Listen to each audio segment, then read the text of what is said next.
Welcome to Sweet Life Beat Life. We hope this video helps. In this video, I will explain how to play 13th Age.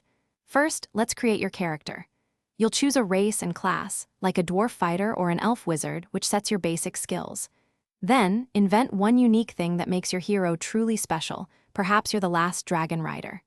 Next, establish 3 relationships with the world's powerful iconics, deciding if they like or dislike you.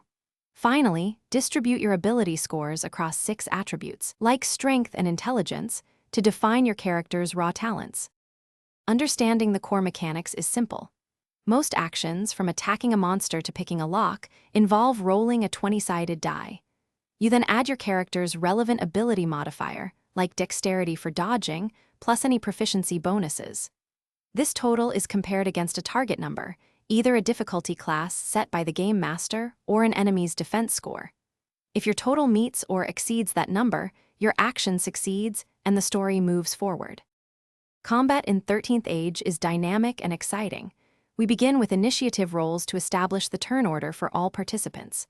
On your turn, you typically get to move a short distance and perform one standard action, such as making an attack or casting a spell. Attacks are resolved by rolling a 20-sided die against an enemy's armor class, physical defense, or mental defense. Monsters often have special abilities, and the escalation die, starting at 1 and increasing each round, boosts player attack rolls. 13th Age offers several distinctive features. Your one unique thing provides a narrative edge, allowing you to influence the story in specific ways.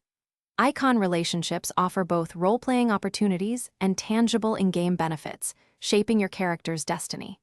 The escalation die, which adds to player attack rolls each round, ensures combat remains exciting and prevents stalemates. As your character gains experience, they will advance in levels, unlocking powerful new abilities and improving their core statistics. Thanks for watching. Consider subscribing if we helped you.